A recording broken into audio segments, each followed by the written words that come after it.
Hello दोस्तों, स्वागत है आप सभी का हमारे यूट्यूब चैनल पर, जिस पर हम इंडिया जीके के मोस्ट इम्पोर्टेंट क्वेश्चन को आप लोगों के साथ डिस्कस करते हैं। और इंडिया जीके की एक खास प्लेलिस्ट भी बना रखी है।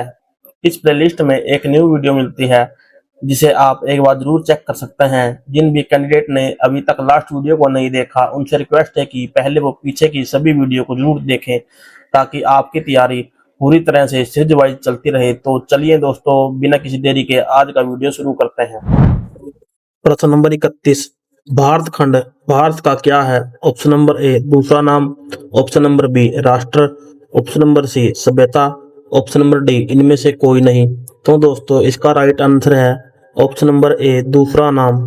भारत खंड एक प्राचीन और सांस्कृतिक संदर्भ में प्रयुक्त शब्द है, जिसका अभिप्राय भारत के भौगोलिक और सांस्कृतिक क्षेत्र से है। यह शब्द विशेष रूप से भारतीय उपमहाद्वीप का प्रतिनिधित्व करता है, जिसमें आज का भारत, पाकिस्तान, बांग्लादेश, नेपाल, श्रीलंका और अन्य दक्षिण एशियाई देश शामिल हैं। भारत खंड का उल्लेख भारतीय धार्मिक और सांस्कृतिक ग्रंथों में मिलता है, जैसे कि महाभारत और रामायण में इसे एक महान भूभाग के रूप में प्रस्तुत किया गया है। भारतीय उपमहाद्वीप का यह भूभाग प्राचीन काल से ही एक सुसंस्कृत और समृद्ध सभ्यता का केंद्र रहा है, जहां विभिन्न धर्मों, संस्कृतियों और भाषाओं का समागम हुआ है। आधुनिक समय में भारत खंड शब्द का प्रयोग भारत के ऐतिहासिक, सांस्कृतिक और भौगोलिक एकता को व्यक्त करने के लिए किया जाता है। यह शब्द भारत की प्राचीन सभ्यता, संस्कृति और विविधता का प्रतीक है। इस संदर्भ में भारत खंड भारतीय उपमहाद्वीप की सामाजिक, सांस्कृतिक और ऐतिहासिक विविधताओं को सम्मिलित करता है, जो आज भी हमारे समाज और संस्कृति का हिस्सा है। प्रश्न नंबर 32, कृषि भारतीय अर्थव्यवस्था की क्या है? ऑप्शन नंबर ए आर्थिक प्रगति, ऑप्शन नंबर बी रीढ़ की हड्डी, ऑप्शन नंबर सी आर्थिक सुधार, ऑप्शन नंबर डी इनमें से कोई नहीं। तो दोस्तों इसका राइट आंसर है ऑप्शन नंबर बी रीढ़ की हड्डी। कृषि भारतीय अर्थव्यवस्था की रीढ़ की हड्डी मानी जाती है। यह भारतीय समाज का एक अहम हिस्सा है और देश के विकास में महत्वपूर्ण योगदान देती है। भारतीय अर्थव्यवस्था में कृषि का योगदान लगभग 17 से 18% है, लेकिन यह रोजगार का सबसे बड़ा स्रोत है, क्योंकि देश की कुल श्रमिक शक्ति का 50 से 60% हिस्सा कृषि क्षेत्र में काम करता है। कृषि भारतीय अर्थव्यवस्था में न केवल खाद्य सुरक्षा प्रदान करती है, बल्कि यह कच्चे माल के रूप में विभिन्न उद्योगों को भी आवश्यक सामग्री उपलब्ध कराती है। भारतीय कृषि के प्रमुख उत्पादों में धान, गेहूं, गन्ना, चना, तंबाकू, चाय और कॉफी शामिल हैं। इसके अतिरिक्त कृषि क्षेत्र भारतीय व्यापार और निर्यात में भी महत्वपूर्ण भूमिका निभाता है। कृषि भारतीय जीवन शैली का अभिन्न हिस्सा है और अधिकांश ग्रामीण आबादी की आजीविका का प्रमुख स्रोत है। हालांकि कृषि क्षेत्र आज भी कई चुनौतियों का सामना कर रहा है, जैसे जलवायु परिवर्तन, सिंचाई की कमी और किसान संकट, फिर भी यह भारतीय अर्थव्यवस्था की रीढ़ की हड्डी बना हुआ है और देश की समृद्धि में केंद्रीय भूमिका निभाता है। प्रश्न नंबर 33, भारत में सबसे कम जनसंख्या वाला राज्य कौन सा है? Option number A Chandigarh, option number B Mizoram, option number C Sikkim, option number D Goa. तो दोस्तों इसका राइट आंसर है option number C Sikkim. Bharat में सबसे कम जनसंख्या वाला राज्य सिक्किम है। सिक्किम की जनसंख्या लगभग 6 लाख के आसपास है, जो भारत के कुल जनसंख्या के मुकाबले में एक बहुत छोटा आंकड़ा है। यह राज्य भारत के उत्तर पूर्वी क्षेत्र में स्थित है और यह हिमालय की पहाड़ियों से घिरा हुआ है। सिक्किम की राजधानी गंगटोक है। सिक्किम का आकार भी अन्य राज्यों के मुकाबले छोटा है और यह भारत का 22वां राज्य है, जो 1975 में भारतीय संघ में शामिल हुआ। सिक्किम की जनसंख्या की कम संख्या के बावजूद राज्य का सांस्कृतिक और जैविक विविधता में महत्वपूर्ण स्थान है।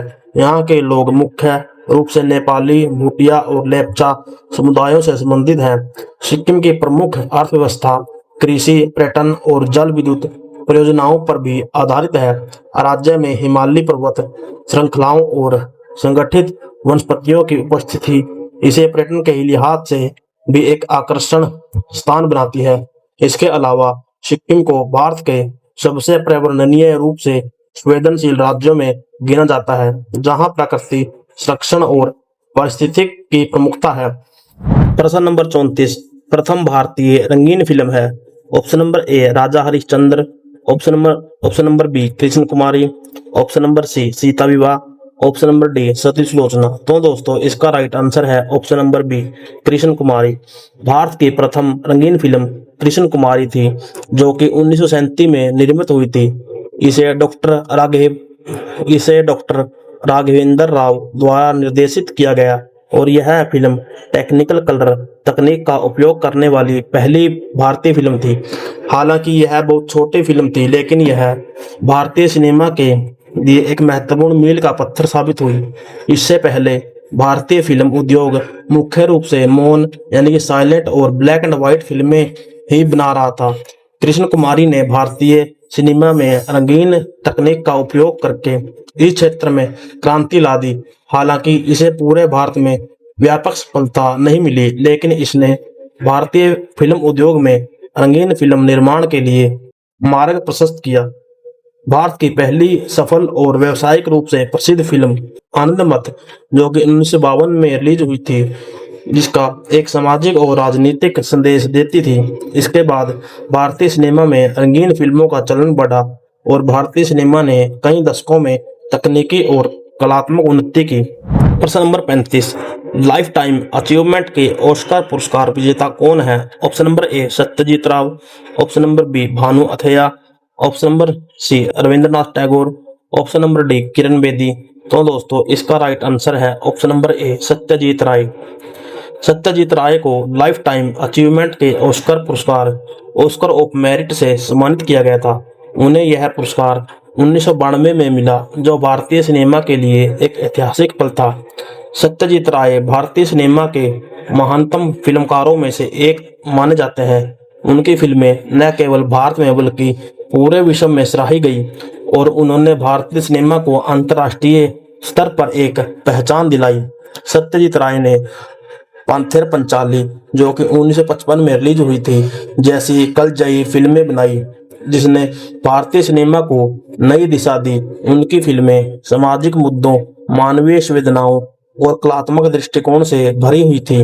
वे केवल निर्देशक नहीं बल्कि एक महान लेखक, चित्रकार और संगीतकार भी थे। उनकी फिल्मों ने भारतीय सिनेमा को न केवल राष्ट्रीय बल्कि अंतर्राष्ट्रीय मंच पर भी प्रतिष्ठित किया। कान फिल्म महोत्सव जैसे प्रमुख अंतर्राष्ट्रीय फिल्म महोत्सवों में उनके काम को सराहा गया। राय के योगदान को मान्यता देते हुए उन्हें ऑस्कर ऑफ मेरिट से सम्मानित किया गया, जो भारतीय फिल्म उद्योग के लिए गर्व की बात है। दोस्तों इस चैनल पर इंडिया के गवर्नमेंट और प्राइवेट जॉब से जुड़ी हुई हर छोटी बड़ी न्यूज को आप लोगों के साथ शेयर करते हैं और आप लोगों के लिए ही हमने इंडिया जीके की प्लेलिस्ट बनाई है, जिसमें आपको भारत के इतिहास, संस्कृति, भूगोल, प्रसिद्ध व्यक्ति, प्रमुख घटनाएं और भारत से जुड़ी विभिन्न महत्वपूर्ण जानकारी मिलेगी।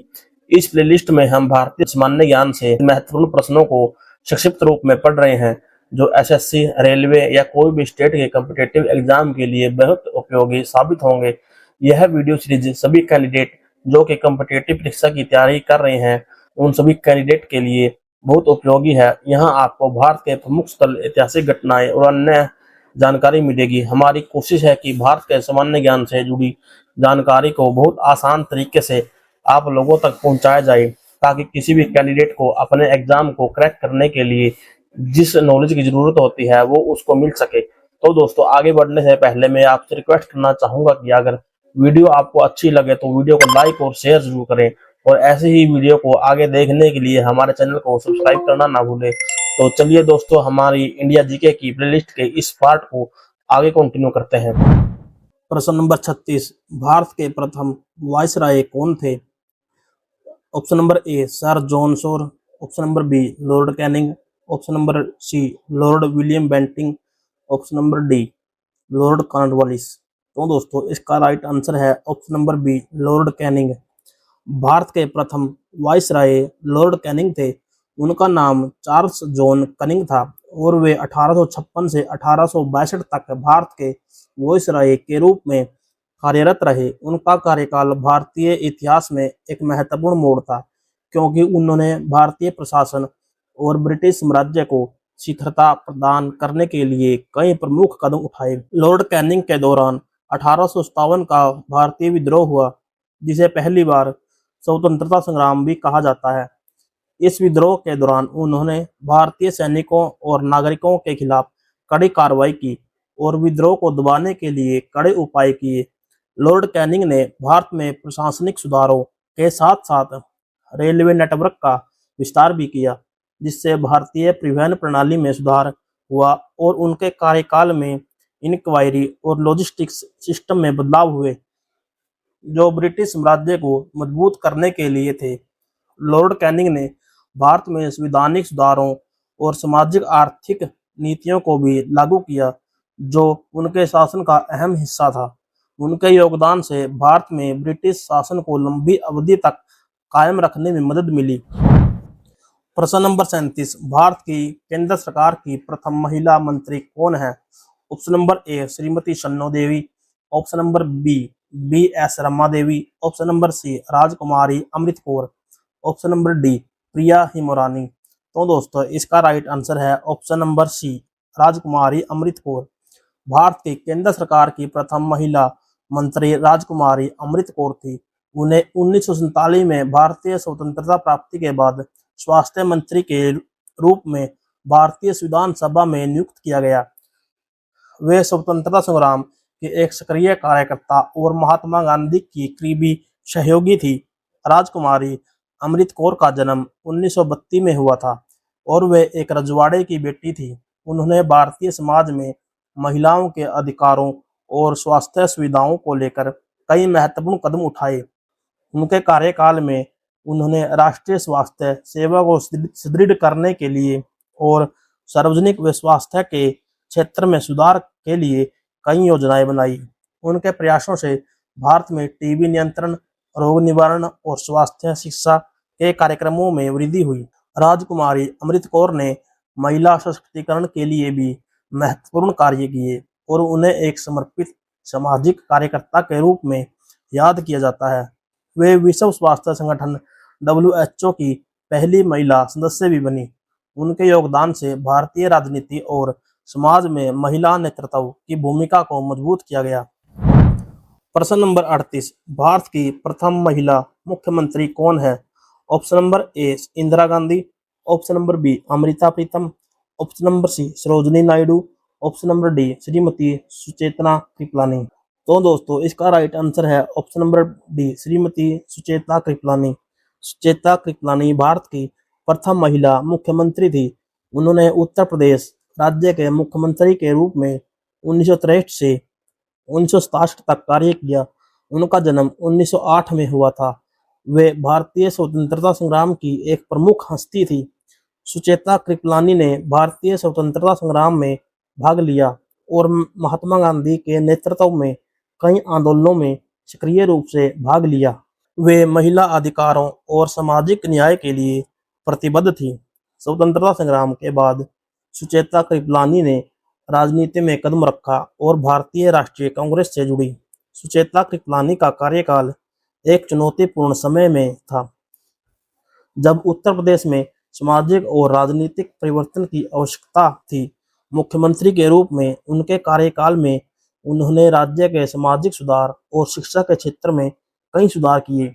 वे एक सक्षम और सशक्त नेता थे, जिन्होंने महिला सशक्तिकरण की दिशा में कदम उठाए और भारतीय राजनीति में महिलाओं की भूमिका को महत्वपूर्ण बनाया। प्रश्न नंबर 39, भारत की प्रथम महिला राष्ट्रपति कौन है? Option number A Shrimati Pratibha Patil, option number B Shrimati Sucheta Kripalani, option number C Indira Gandhi या फिर ऑप्शन नंबर डी इनमें से कोई नहीं। तो दोस्तों इसका राइट आंसर है option number A Shrimati Pratibha Patil. Bharat की प्रथम महिला राष्ट्रपति प्रतिभा पाटिल थी। उन्होंने 25 जुलाई 2007 को भारत के 12वें राष्ट्रपति के रूप में शपथ ली और 2012 तक इस पद पर कार्य किया। उनका जन्म 19 दिसंबर 1934 को महाराष्ट्र के नागपुर जिले के एक छोटे से गांव में हुआ था। वे भारतीय राष्ट्रीय कांग्रेस की सदस्य थी और भारतीय राजनीति में महत्वपूर्ण भूमिका निभाई।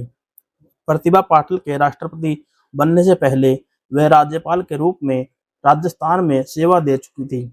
उनके कार्यकाल में उन्होंने महिलाओं, बच्चों और समाज के कमजोर वर्गों के लिए कई योजनाओं को बढ़ावा दिया। उन्हें विशेष रूप से महिला सशक्तिकरण और समाज में समता की दिशा में किए गए उनके प्रयासों के लिए जाना जाता है। प्रतिभा पाटिल भारतीय राजनीति में महिला नेतृत्व के प्रतीक के रूप में पहचानी जाती है। राष्ट्रपति बनने के बाद उन्होंने लोकतांत्रिक मूल्यों और संविधान के प्रति अपने समर्पण को हमेशा प्राथमिकता दी। वे भारतीय राजनीति में एक प्रेरणा स्रोत बनी। उनके कार्यों ने महिलाओं को राजनीति में और अधिक सक्रिय रूप से भाग लेने के लिए प्रेरित किया। प्रश्न नंबर 40, भारत के लोकसभा के प्रथम अध्यक्ष कौन है? Option number A G V Mavalankar, option number B doctor Rajendra Prasad, option number C Vimosh Chandra Banerjee, option number D इनमें से कोई नहीं। तो दोस्तों इसका राइट आंसर है option number A G V Mavalankar. Bharat के लोकसभा के प्रथम अध्यक्ष गणेश वासुदेव मावलंकर थे, उनका जन्म 1894 में हुआ था और वे भारतीय राजनीति के एक प्रमुख नेता थे। मावलंकर का कार्यकाल 1952 से 1956 तक था। जब भारतीय संसद की पहली लोकसभा का गठन हुआ, वे भारतीय स्वतंत्रता संग्राम में भी सक्रिय थे और भारतीय राष्ट्रीय कांग्रेस से जुड़े हुए थे। गणेश वासुदेव मावलंकर को लोकसभा के अध्यक्ष के रूप में शपथ लेने का सम्मान प्राप्त हुआ और उन्होंने संसद के संचालन के लिए कई महत्वपूर्ण प्रोटोकॉल और प्रक्रियाओं को स्थापित किया। उनके कार्यकाल में उन्होंने लोकसभा की कार्यवाही को व्यवस्थित और पारदर्शी बनाने के लिए कई सुधार किए। वे अपने दृढ़ नेतृत्व, निष्पक्षता और समर्पण के लिए प्रसिद्ध थे। मावलंकर का कार्यकाल भारतीय लोकतंत्र की मजबूती में एक महत्वपूर्ण योगदान था। उनके द्वारा स्थापित किए गए प्रशासनिक मानक आज भी भारतीय संसद की कार्यवाही में लागू हैं। उनके योगदान को भारतीय संसद और लोकतंत्र के इतिहास में हमेशा याद किया जाएगा। तो दोस्तों आज की वीडियो को हम यहीं पर समाप्त करते हैं और वीडियो आपको अच्छी लगी हो तो इस वीडियो को लाइक और शेयर जरूर करें और ऐसे ही वीडियो को आगे देखने के लिए हमारे चैनल को सब्सक्राइब जरूर करें।